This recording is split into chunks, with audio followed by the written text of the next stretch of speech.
Welcome everybody to Pinfalls and Passports. For those of you who don't already know, this is a podcast for people just like you who love the sport of professional wrestling, and for members of our WWE Travel Community Discord server to keep us entertained and engaged during the year leading up to WrestleMania 42 in Las Vegas. Each episode features a variety of server lore, hilarious and jaw-dropping stories, news, information, travel tips, and a cast of crazy but amazing characters that make our community and its almost 1,800 members so great. Not a member of the WWE Travel Community? Come join one of the fastest growing pro wrestling communities online. You can find the Discord invite link here in the podcast bio. And don't forget to follow the WrestleMania Travel Discord page on Instagram at Mania Travel Discord. Again, that's at Mania Travel Discord. And please don't forget to follow and subscribe to this podcast wherever you get your podcast to keep up to date with all things involving the WWE Travel Community Discord server. My name is Dorkchop, and this is Pinfalls and Passports. And today I am joined by... Hello, I'm Mirah. Hello, everybody. Hello, I'm Allie, as usual. Ladies, it's so good to have you here tonight. It feels good to be here.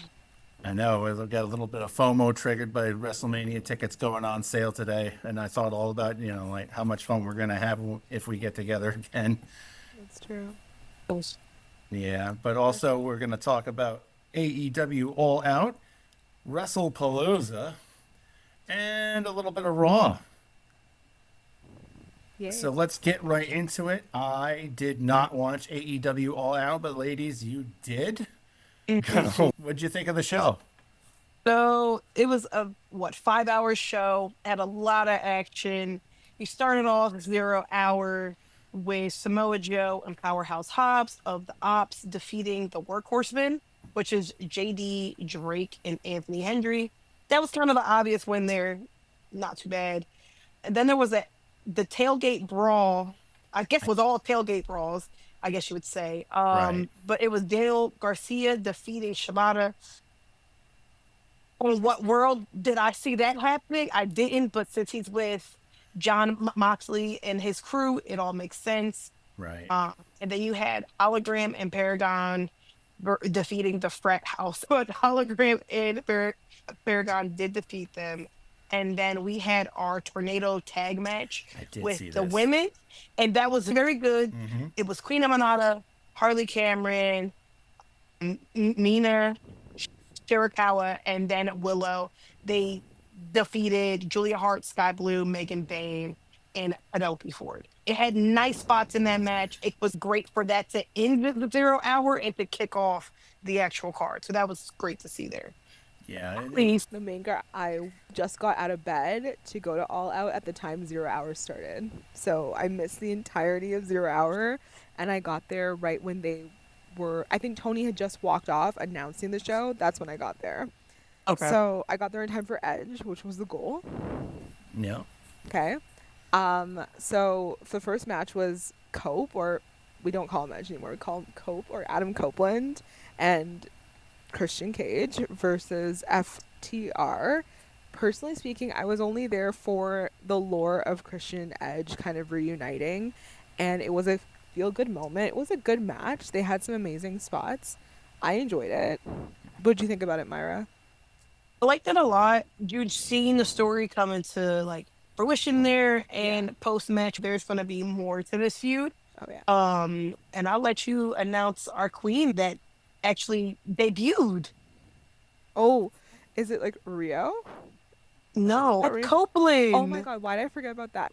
I was actually genuinely surprised. I am so insane. I was there and I completely forgot that Phoenix Listen, I was like, who's about to come out? And when I said, oh, snap, okay. Actually, it was very interesting because when she came out, it said Beth, and I was like, Beth Phoenix? And nobody in my section actually believed it was Beth Phoenix until she got halfway down the ramp. So there was a really delayed reaction. I don't know if you guys could hear that on TV, but it was a bit of a delayed reaction, especially in my section. I was like, oh my god, it's Beth Phoenix. But she just recently got released from her WWE contract, so I think that's it. Yeah. But I forgot. Yeah, no. This is insane. Yeah, I saw that she took a nasty bump too, Yeah. the spike pile driver. Yep. Mm-hmm. Honestly, she came in to help support the match, and then she just disappeared. And we didn't see her again until she kissed Edge at the end. And to be honest, I completely forgot about that because there was that beatdown after. And so there's so much going on, I actually forgot she was there. Yeah. No, I feel like this feud take us into Wrestle Dream. Yeah. Even post this feud, I'm like, okay, will she be on the roster, or is this just appearances with Cope, with Christian, and that's it? I'm very curious to see what happens. I feel like she signed a deal. She's not done wrestling. I'm surprised she came to AEW though. She seemed like a WWE lifer, so that kind of shocked me. But you got to go where the husband goes. That is very true. Yeah. So, got to be loyal. Yeah. Okay, the next match was Big Bill versus Eddie Kingston. I actually stayed for that and I quite enjoyed it. I've kind of always liked Big Bill, I have to be honest, and I thought it was a well done match in complete honesty.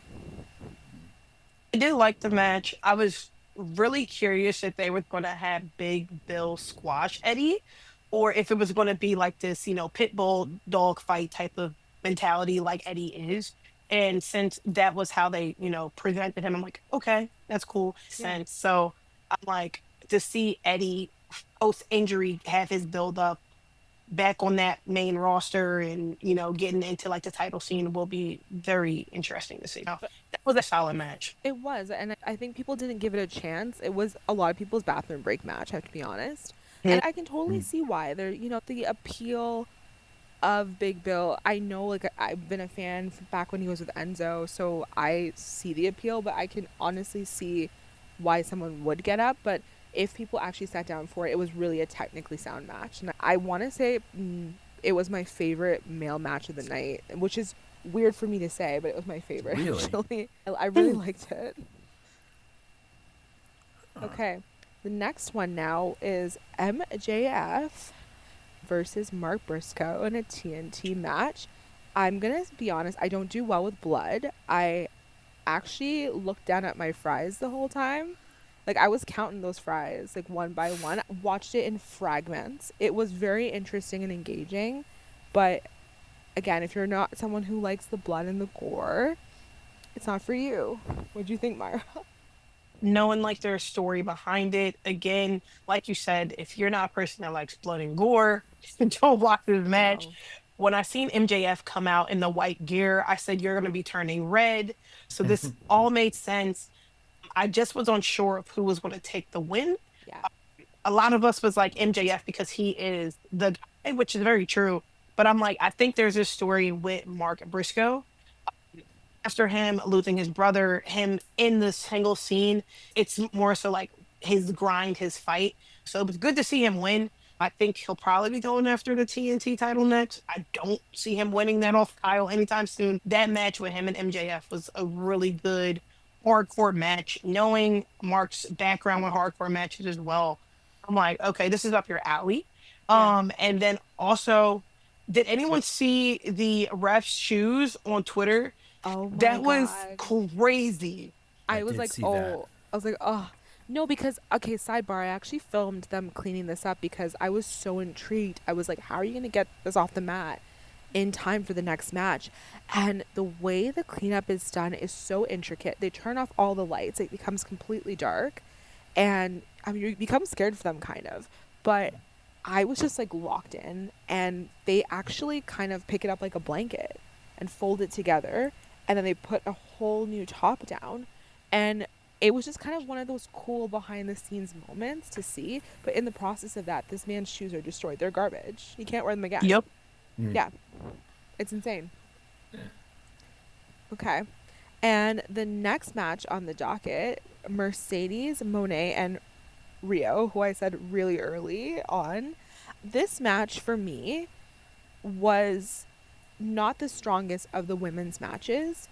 Mercedes is always somebody who's really interesting to watch and very entertaining to watch and brings, the theatrics. However, what I will say is I feel like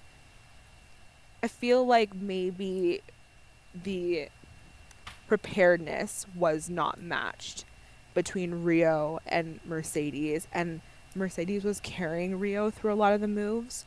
And it felt like Rio was kind of lagging and struggling through the match, and it was kind of hard to watch. This is one where I knew what the outcome was going to be, so I did get up and I bought a lovely Tony Storm shirt during this, but it was just sad to watch for Rio. What were your thoughts? So I knew the outcome. Like, Mercedes is going to retain. She was also carrying that match a lot. Yeah. And there were some spots where her and Rio really did connect well, and you've seen the chemistry there. But I think since Rio has been away for so long, it's like if she had a little more repetitions in, Yeah. it would have been a really good like match. And I did watch it back and I still did enjoy it.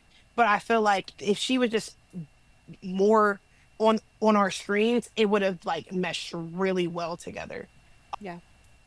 I I did like the agree. match. Mercedes is on the road to 500 plus, which I think she'll beat that mid October. So she'll beat Jade's OG reign mid Yeah. October. So it's going to be interesting to see who her upcoming opponents are. Oh yeah, and for sure, for that reason alone, there's no way that she's losing that belt. And I think that was kind of evident going into this match. I just wish that, and this is the way I feel whenever I see anybody wrestle somebody and I just feel like they're not prepared. It's like, I want you to get it better the next time. So I hope that Rio does come back, get a rematch with Mercedes, and it goes 10 out of 10 perfect. That's what I'd love to see. The next one, Okada versus, I never say his name right. I always say like Takesha or something like that. I don't like Cash, same. Kashida. Always, yeah, always mess it up. always mess it up. I always think he's a black girl. And then Mascara Dorado. Is Mascara Dorado also Mercedes' boyfriend? That Mm-mm. was the Alter Beast Ego? Mortos. Okay, I think they're the same person in my head all the time, and I get really really confused. Okay, so this match, technically good, didn't pop me. It was just good, and the outcome is kind of. I honestly didn't even see the outcome, to be honest with you, because I didn't see the outcome. I think I looked down and then I looked up and it was kind of over. So, what were your thoughts on it, Myra? I really didn't see Dorada doing a lot. I thought it would really just be Okada to Keska Yeah. back and forth. But Dorada was like, "Hey, I'm here." Like he made his presence known in that match.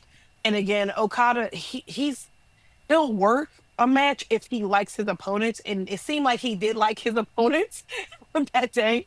So it was a solid match. Again, it's this feud. You have the Don Callis family, so it's like, where are we going to go next type of thing. It was entertaining. Thought he would Yeah. especially retain Okada. Yeah, this was my most like take it or leave it match of the night.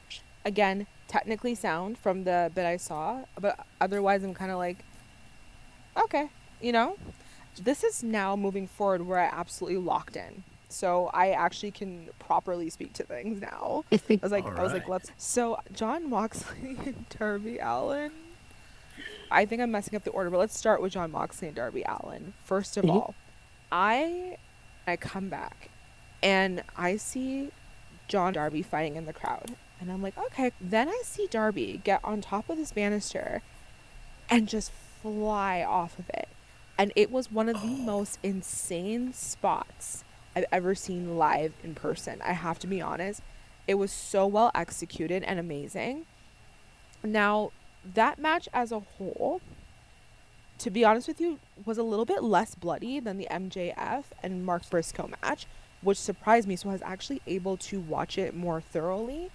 The way that they utilized the props, the way they utilized the caskets, the way they utilized the other members of John Moxley's crew. I don't actually know the technical name. Myra can fill us in here, but I thought Death Riders, yeah. everybody Death played Rider. like in the Death Riders. They all played an integral piece, and in terms of not just the wrestling but the performance art of it, it was 10 out of 10 well done. And then the backstage scenes after to kind of cap it off with the fire thing, the fire flamethrower, I thought that was Yes. epic. I thought this was probably one of the best like men's matches of the night. Not my favorite, still Big Bill, but this was probably the best of the night. What are your thoughts? So like you said, I did like that match. I was actually really nervous for you because you were like Moxley and Blood. I was hoping that they pulled it off where you're like, you know what, this was actually really makes me really happy. Um, so I thought Darby would pick up the win, but we got a return during this match. Pop came back. He came back in clothes and short hair, so no one really knew who it was at first. But I really did enjoy that match. That was something that I did not expect to be, like you said, less bloody. My eyes were Sorry. shut. I was just watching with my eyes shut. I did not see one thing. I think my eyes were shut for like 5 minutes. Like my goodness. that was so fun. If I'm not mistaken, like he did Yeah. it like 2 or 3 times, and I'm like, oh. They was like in the chat. They was like, he's not gonna be able to hear anything, and I'm like, yeah, that's pretty accurate. I just saw it come up and I was like, nope, not today. I closed my eyes. I had no more fries to count, so I had to close my eyes this time. But besides that, again, it was digestible at the end of the day, and it was just well done. So I have to give them their flowers, and Darby grew on me there. Non-full-time AEW girl, like Darby really did grow on me. So now we have to talk about the ladder match, the tag team ladder match. Okay, that was epic. I don't know any of these tag teams' names. The girls behind me were telling me all the tag teams' names. And I was like, you know what? I'm just here. I'm rooting for everybody. Not knowing who I was watching. The coordination and the wrestling of itself was well done. Again, I thought that the way that the kind of the teases as to who was going to get up the ladder, I thought that was like well executed. It was just a really enjoyable match from start to finish. I think the latter half of the show was far superior to the beginning half of the show. So what are your thoughts, the more educated AEW Mirah? I'm not that well educated. I just watched some of it, but I did enjoy the spots. Brody even had some great spots in that match, and he's a big Yeah. boy, so that was really cool to see. Bandito is always doing some crazy shit. I feel like he elevates Brody, honestly, so that group really works well together. And I'm glad that they ultimately did retain. That match was super enjoyable. But the Feel like- conclusion, Oh yes, okay, Go I know, ahead. I know who this man is. go You ahead, know. girl. When I see Jack Perry come on my screen, I start screaming, I love me some Jungle Boy. I really do.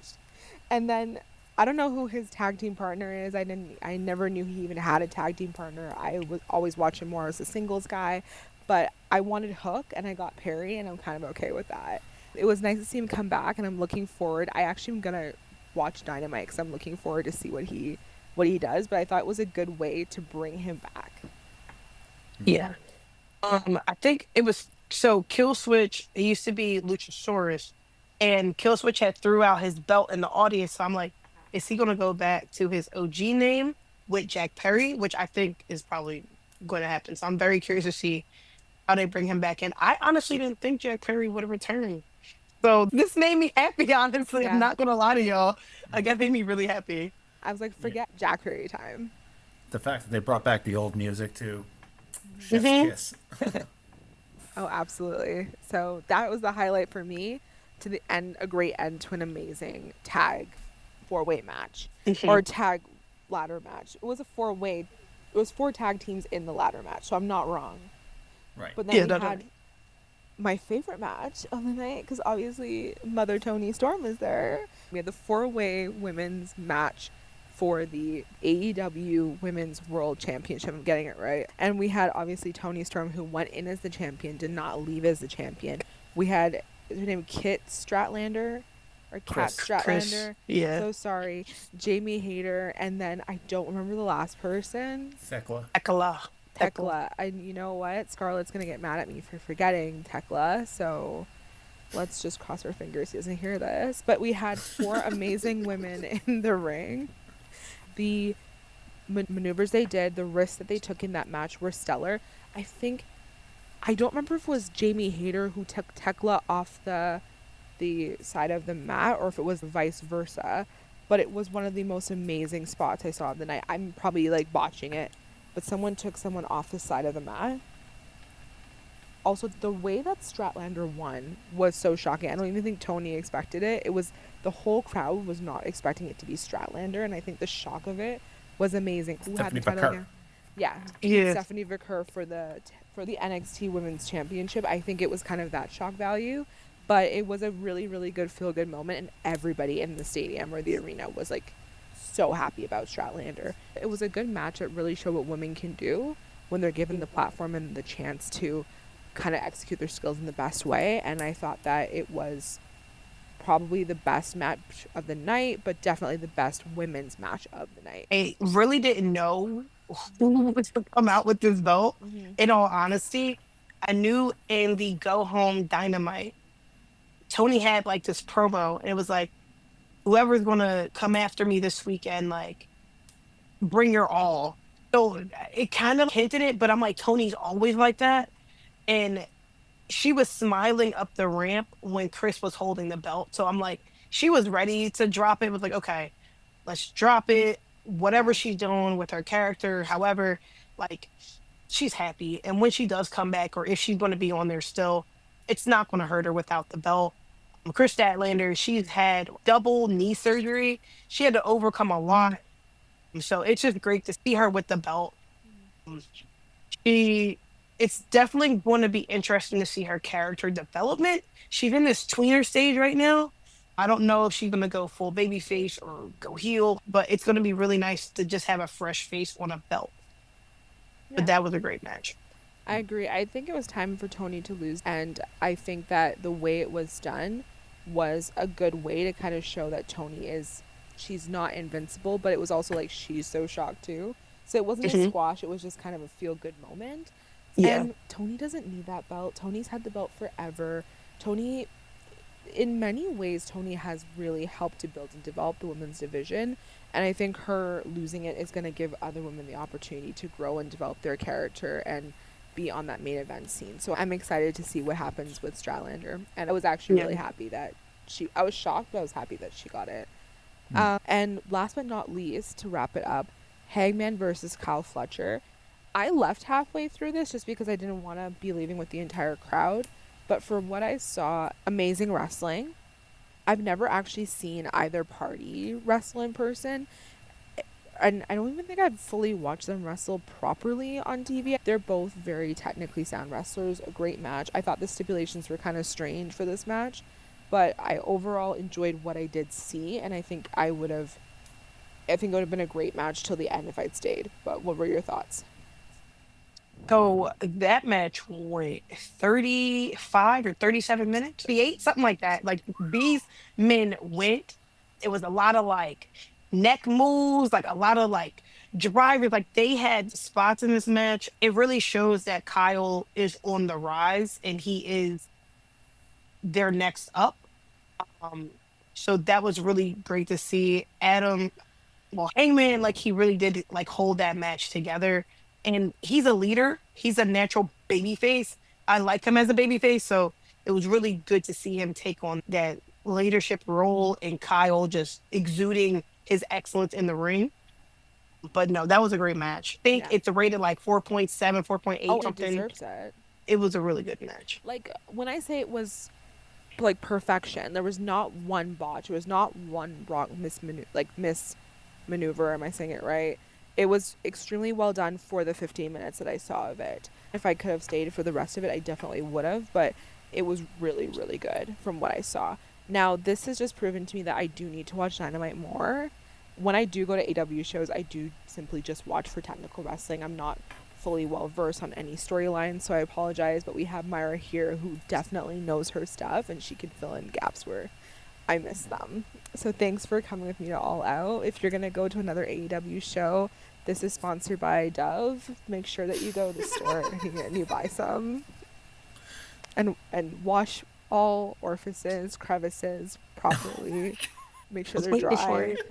Wash your clothes with detergent and fabric softener. Make sure they're dry too. And some perfume never hurt a soul, but don't use Axe. It makes BO smell worse. And that's my tips and tricks for heading to any future wrestling shows. I knew this was coming. I knew that was coming. Yeah. Speaking of things that stunk, we had WrestlePalooza. Even ESPN was not impressed by this show. Didn't they give it a C? They gave it a C. Yeah, because, I mean, that opening match, what the? what the hell was that? I mean, John Cena getting squashed by Brock Lesnar in less than 9 minutes. I almost rage quit the show after that match because, quite frankly, that was a waste of an appearance by John Cena on his retirement tour. And it kind of just, the fact that they would disrespect him like that by having him lose to Brock Lesnar in the way that he lost to him infuriated me. How about you ladies? How did you feel? You see, this is the thing. I expected it to be. I know Brock is a squasher. That's what he likes to do. I think I was more upset by the fact that Brock came back in not peak condition and that he was doing all of that. That actually upset me. I'm like, if you're going to come back and be the beast, be the beast properly. I thought that the entrance that Cena had with the kids was really like heartfelt and lovely. To then get into the ring and be squashed like that, I felt like, what are you really saying about yourself and your company to allow this to happen? I wasn't even thinking about Cena in of himself. I was thinking about the company as a whole, and what are you trying to project by letting this happen? It's Cena's retirement tour. At least if Lesnar's going to win, make it be a proper productive match. And that's what I felt was lacking and I didn't like. I didn't like that Cena got squashed. The obvious for me, I'm like, I was one of the ones where I was like, what if Brock wins? I didn't think Brock would win because I'm like, this is Cena's retirement tour. He's overcoming all those feats and stuff. But just to see him just get demolished was kind of insanity to me. I was like, oh, well, this is what we doing? Because I didn't actually watch that match live. I actually went back to watch it after the show concluded because I was still watching Hangman and Kyle Fletcher do all their shit. But just to see it, I'm like, oh, he brought out the babies. We're spreading this good positive message. Cool. And then he did. Well, what does that say? I'm like, what does that say for like? What is the? Then I was like, well, Brock has a relationship with UFC, ESPN, WWE. So it's like maybe they wanted him to have the stage. I don't know, but I wasn't a fan of the match. It was not. No. And like I said, I almost rage quit. My sister hit me up on Messenger and she was like, you want to play Jackbox? And I was like, yes, I will play Jackbox instead of watching this show. I had it on in the background, so I missed half of the Usos and the Bronze, but I did see that Jay hit himself in the face with a chair, which was like, oh my goodness, But I like that LA Knight was loose with the rules, and it was a fun match. And of course, the Bronze won. Hard eye roll. But what are your thoughts, Mirah? The interest was great. They brought back the OG theme for that night, so that was cute. Um, didn't like their gear color. It looked like a dark Shrek. I wasn't a fan of that gear color at all. But they served their role. They were entertaining for the crowd. Night, I liked how he was very like, okay, do it. I expected the Bronze to win. They needed that win, especially going into later in the night for the Division. I kind of figured that would have been the outcome. They needed the win. They got the win. It also progresses the story between Jay, Jimmy, LA Knight type of thing. So that match served its on purpose, in my opinion. In all transparency, I skipped this one entirely. I kind of knew the Bronze were going to win. I just went to watch Jay get hit in the head with a chair. It was a rather unfortunate event, but I think that LA Knight really showed that he knows the business, and the way that he was able to help them wrap it up safely. I thought I was impressed mostly by LA. Yeah. I like that he called the audible on the spot, even though you could hear him say, go to the finish. Yeah. Oh, shit. I didn't even hear that part. But yeah. Okay. He said spear him. Yep. Call it a day. Yeah, he called the spots, it's plain as day. But the next match we had was the match of the night. Easily. The match that saved the show, and it was a technical marvel.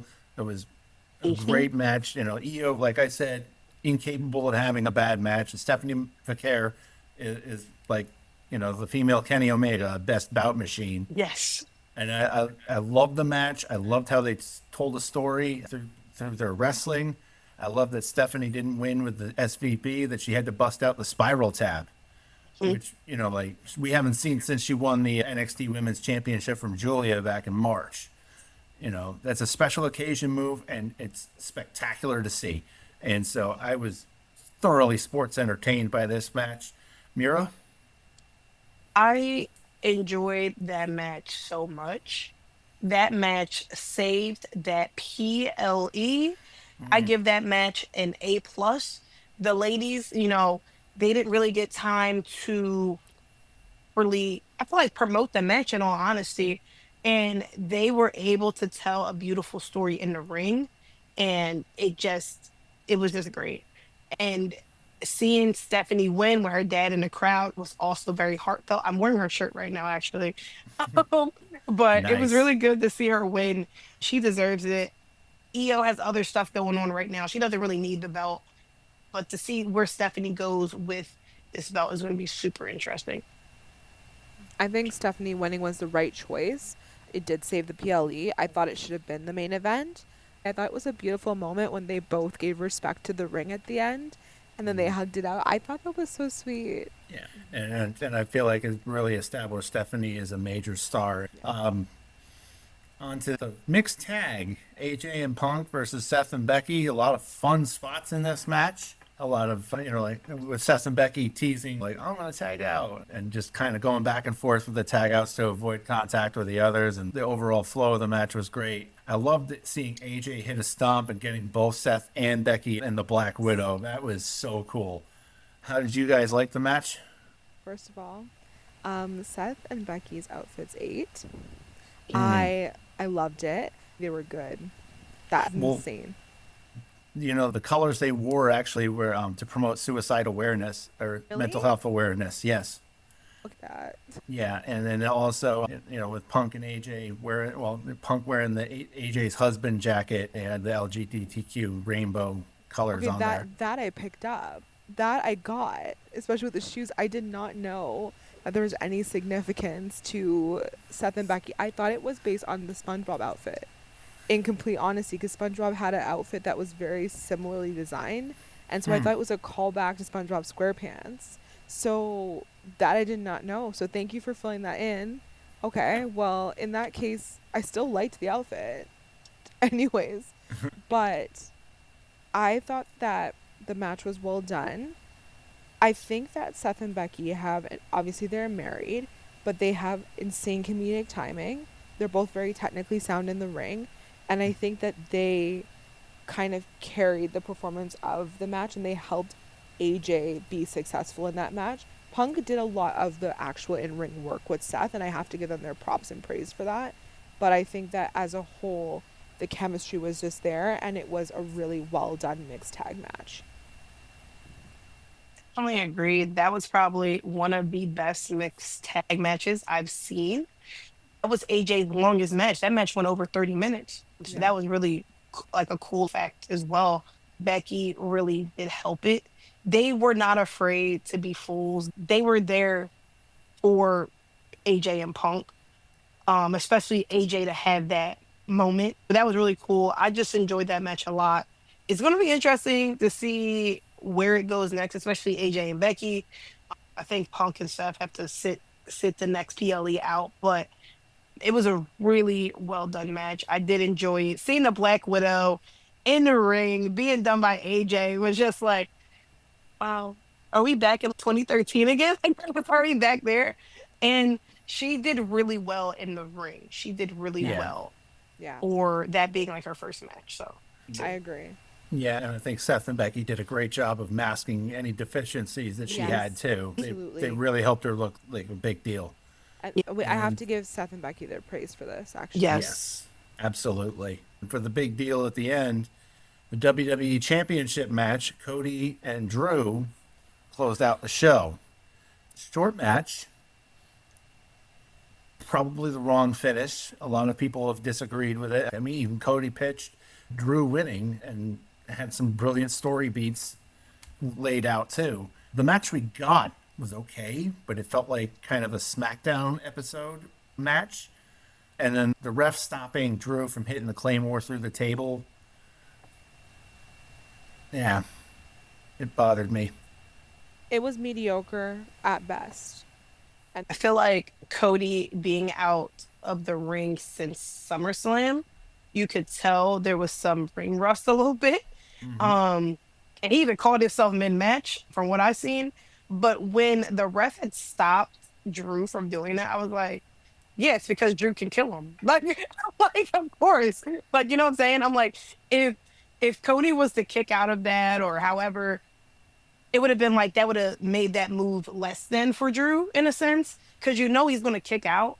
But I kind of wanted to see it in Drew. But after seeing online that Cody even pitched to drop the belt, have him be on the chase, there's other stories to be, told as well. I'm like, they should have listened to the talent instead of just keeping the belt on Cody, which Yeah. that was his first defense. So it made sense for him to retain. But it would have been that shock factor. And maybe ESPN would have been like, oh, I see what they do. It was kind of just like an anticipated PLE match, and it should have been like a SmackDown match. Yeah. Is Yeah. what it is. Match. I think the other, like the promo we got on Monday night kicking off Raw really kind of, helped explain why Cody retained, setting up the match at Crown Jewel. That promo segment, I like that they called back to Cody and Seth's history going all the way back to 2022. They talked about like how Seth changed Cody's life on multiple occasions and helped him realize his full potential and finally get the Rhodes name on a title belt. And they talked about the watch that Cody gave him as a thank you for being his shield at WrestleMania 40.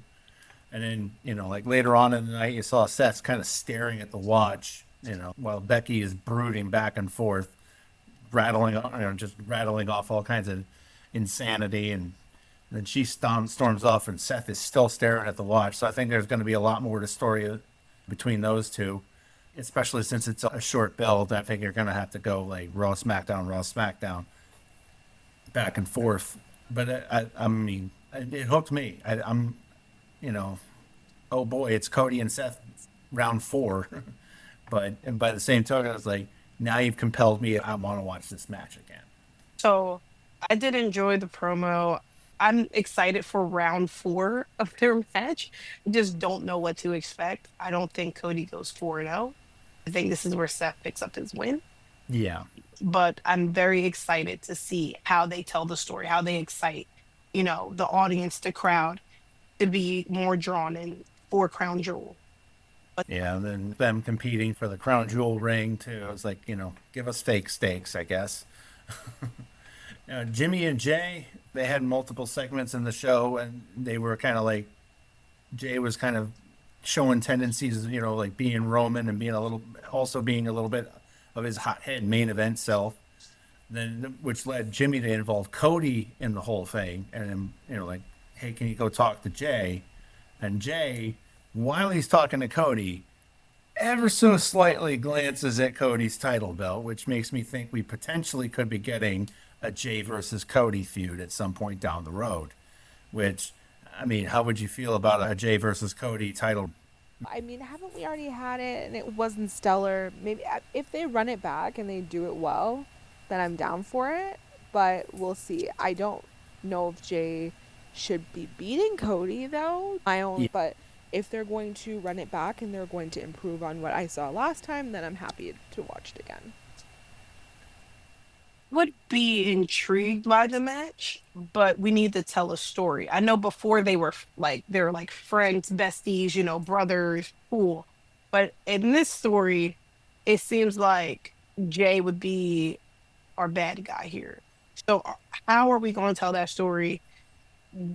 So I'm curious to see it, but like Allie said, not thrilled for it, but you gotta compel and like the match be really well produced. Yeah, and I think for me also, it's a credibility factor with Jay too. I mean, like, if he goes against Cody, it's probably about 90% he's losing. So, yeah. There was a fun match between Penta and the War Raiders against the New Day, though. Grayson Waller took a top rope Mexican destroyer, and it was a beautiful spot, but by the same token, I saw Grayson kind of grabbing his head and shaking. I was like, oh my God, is he selling, or does that really hurt that bad? Because the landing looked a little gnarly. It was a fun match. About it. Yeah. And then we skipped ahead to a backstage segment with the Judgment Day where Dom suckers JD into a match with Rusev. And as one might expect, Rusev ragdolled JD all over the place. Rusev wouldn't let go of the accolade. And Dom had a chance to help JD, but then he didn't. They're building up this angle where Dom is scared of Rusev. And then Finn had to come out and save him. And then, of course, Finn berated him for not helping JD. Which, I mean, if it leads to the end of the Judgment Day, I guess. I mean, I feel like the Judgment Day has run its course. Like, it's almost 3 years now. I don't want the Judgment Day to end until Liv comes back. I kind of want Liv to be involved in it somehow. And I think they were kind of building up to a Finn and Liv feud the entire time before she got injured. And I think that was the route they were going to take to breaking apart the Judgment Day. Do I think they need to break up at this point? Yes, I do love them and hold them dear to my heart, but it's just not the same. But I think that I'd like to be involved somehow. I want them to break up. I want to see Dom independently on his own. I want to see Finn miss Demon Finn Balor. JD and him make a great tag team. So I'm actually very curious to see where that goes. But I do believe that the story pre-injury was supposed to be Liv and Finn. Something going on there. I'm curious to see how they bring that back once she does return. I'm ready for them to break up. We'll see how that happens. Yeah, I feel like we got a little more time to go before we actually get the breakup. Mhm. And of course, Lyra and Bailey. Lyra is a little bit hesitant to help out Bailey, but Bailey's like, "No, I want you out there. Come on, it'll be fun." And then during her match against Roxanne Perez, I guess like Bailey hit her head and then like flipped the switch towards role model Bailey, where she was like, "Get away from me, you idiot!" Okay. I was just sitting there like, "What?" I love it. I think this is going to build to a really, really good Lyra and Bailey feud, which I think will help to build Lyra's character. So I'm excited for it. I also don't fully know what direction they're going with Bailey's character, so I'm kind of interested to see her build on it every single week. But I think it was a well done promo and match. Yeah. I didn't hear the promo like live. I've seen clips of it on X, Twitter, and I'm curious to see where they take Bailey's character. Her having this split personality is like, okay, where are we going to run with it? How's it going to build? But this is definitely going to help Lyra for sure. I feel like this is also going to help Bailey. She's at that point in her career where she's accomplished a lot, but just having her sustain that, she can also like move up in that women's division as well. So I'm very curious to see where Bailey's character goes from here. Yeah, I feel like it has to be done just right, or else it could be ruined really easily. So they have to be really careful with it. Then we had Stephanie Vaquer come out and do a promo. Essentially, we gave her the pyro again and announced that she's facing the winner of the triple threat on Friday at Crown Jewel. And then later on, she goes backstage and, runs into Nikki Bella and Rhea Ripley. And that was a wonderful segment where they were congratulating her on having won the Women's World Championship, when, of course, Asuka and Kairi Sane roll up. And, they have a little bit of jawing back and forth. Stephanie and Nikki Bella go on their way. And then Rhea just lets Asuka know she's had enough of her and leads to a match later on. And, of course, Kairi just apologizing and Asuka with the Kairi. I can't do it justice. It's getting better and better every week with that. He even tweeted that too. Like she tweeted Kyrie, and I heard your voice. Like I heard her voice saying it, but then I also heard your voice saying it too. So that was really funny. I was like, oh, here we go. Yeah, it was a fun little segment, and then it led to the main event match later on with Asuka and Rhea. We also had a match with LA Knight and Jey Uso. Memory fails me on this one, but I know that Jay came out and he was all business. And then we had a run-in from the Bronze. Surprise. I just really want to talk about the Oscar Rhea match more than anything because this was a great match. It was a great match until it finished. Asuka brought back the mist and hit Rhea so badly with it that she looked like she was filming Avatar 3. And then Rhea came out to kind of stop Asuka from beating down Rhea after the match. And that's when we got the turn. Asuka beat up on Io, and then reluctantly Kyrie joined in and started beating down Rhea and Io as well. So we're heading towards a tag match at Crown Jewel between these two teams. We've been going this way for a while. I want to get your thoughts on that, Mirah. This has been an all summer build up type of feud. I'm actually very glad to see it starting to come to light now. I know what today is Asuka's 10 years since she's been signed with we actually, so this is actually great for her. I know the story should be really, really good. It'll have comedy in there, it'll have the Gramps, obviously. So I'm excited for the tag match at Crown Jewel. Yeah. Allie? I mean, I could tell that this is what they were prepping. They do have to give Rhea a match of quality in her homeland of Australia, and this is going to be it. So I'm excited to see it. It will be an early morning, but I'm excited to see it. And I think the build up to the feud, or to this tag match in this feud, has been excellent. And I think this is how WWE should be building up their storylines. Yeah, and so that gave us 3 matches announced for Crown Jewel by the end of the night. But then there was a 4th one announced today on social media that I think we're all buzzing for and just fist pumping, like, yes, random match out of the blue. AJ Styles and John Cena, they finally listened to us. I'm excited for this match. I've been dying to see them go at it one last time. And, we're running out of Cena appearances, so we've got to get in a GOAT match here. And I think this is a GOAT match. How do you feel about it, Allie? I am so excited. AJ's amazing in the ring, and you can't have a bad match with AJ Styles. And I think after what we saw at WrestlePalooza, this is the best recovery for Cena. So I'm so excited for it. Yeah. Very excited for this match as well. So just knowing like Cena and AJ's like history, knowing their matches as well, like in the past, you're like, okay, the two old heads are going to go at it. It's going to be a good quality match. You don't need no stimulation. You don't need none of that. They're going to be grinding in that ring. I feel like Cena will probably be getting into the best shape for this match, in my opinion, because he's really excited for it. I'm excited to see it. Yeah, iron sharpens iron. I hope we get a match on the level of the SummerSlam 2016 or even the Royal Rumble 2017. 8.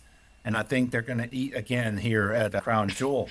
I think we're going to be eating good with we having eggs and wrestling, breakfast with our wrestling on the morning because, Crown Jewel is in Australia and it's going to be a little bit, there's a time delay, but it's going to be a great show. I'm actually looking forward to it, especially now with the announcement we got today. I think that's about it for us tonight. I want to thank you both for joining me, especially Allie. I really appreciate you making time for us tonight. It's great, y'all. Have a good night.